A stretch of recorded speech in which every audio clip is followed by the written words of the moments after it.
ini adalah kelas program dari kelompok kami penyusunnya terdiri dari Sandy, Andreas Martin, Victor Gunawan, dan Hernandi Latif.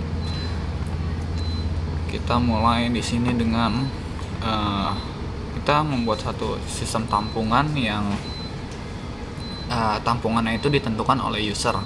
Jadi di sini kita akan pertama kali meminta inputan, yaitu berupa banyaknya tampungan yang diinginkan.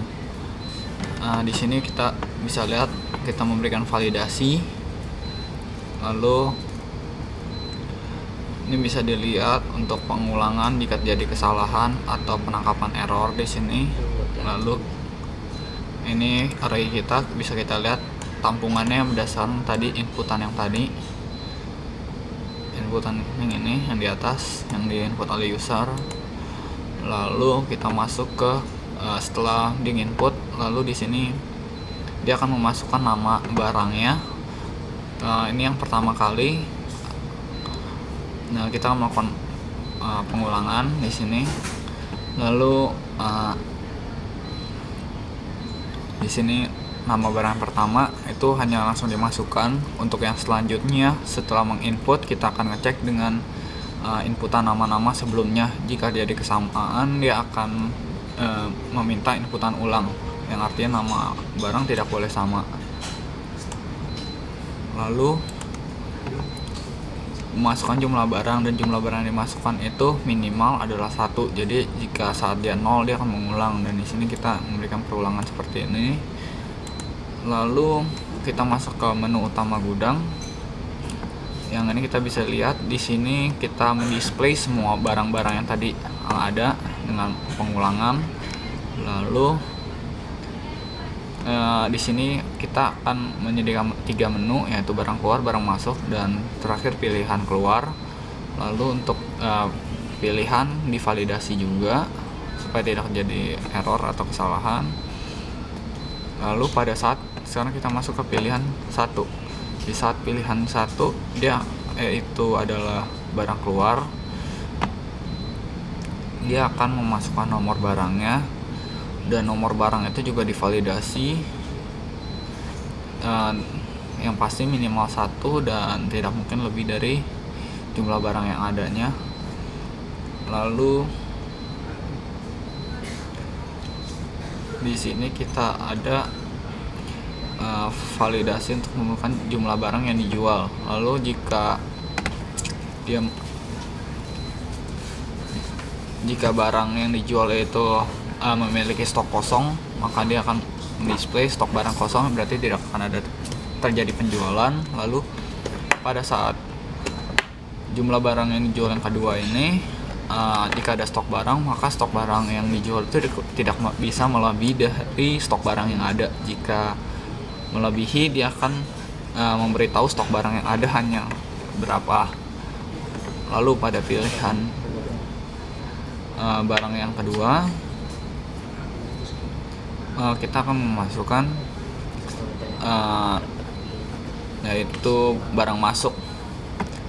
Jadi pertama kita akan memasukkan nomor barangnya sama seperti yang menjual barang, dan di sini kita menentukan berapa banyak barang yang akan dijual.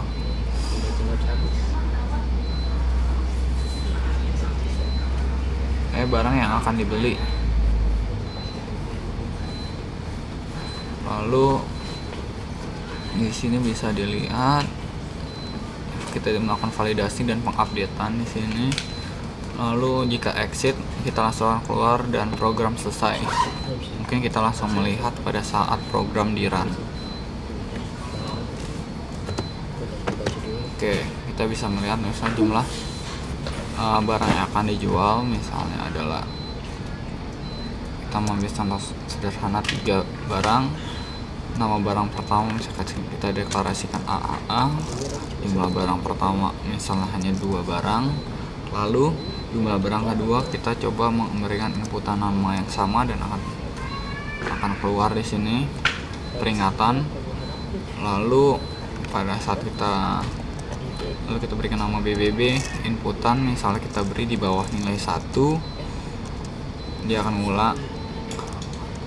0 juga akan mengulang. Kita akan beri di sini 3. Lalu untuk jumlah barang ketiga, misal kita beri nama T dan stok barangnya itu kita berikan angka 1. Nah, di sini kita bisa lihat di menu utama langsung tercetak nama barang dan unit barang yang ada. Lalu untuk pilihan pertama, misalnya barang keluar, kita menjual barang pertama. Barang yang dijual adalah 3, misalnya melebihi dari yang ada, dia akan memberikan peringatan. Saat kita menjual barang angkanya di bawah 1, di bawah 0, dia akan menjadi pengulangan. Lalu jika kita bisa menjual dengan inputan yang benar, maka dia akan melanjutkan. Lalu saat kita coba untuk menjual barang lagi, di saat barang stoknya tidak ada, maka dia akan seperti ini, yang berarti tidak akan ada penjualan. Lalu bisa kita mencoba untuk membeli barang dengan misalnya kita memilih barang pertama kembali, lalu yang dibeli misalnya 10, maka langsung terupdate di sini. Kita coba menjual barang lagi, menjual barang kedua, misalnya kita memberikan inputan atau tidak bisa. Misal kita akan menjual barang kedua, jumlah barang yang jual saat kita memberikan inputan aneh pun atau huruf, dia akan mengulang. Saat kita memberikan stok 1, maka hasil langsung terupdate. Saat pilihan kita memberikan error pun, dia akan memberikan peringatan. Lalu kita akan memasukkan inputan lagi. Misalnya kita telah selesai menggunakannya, exit, selesai.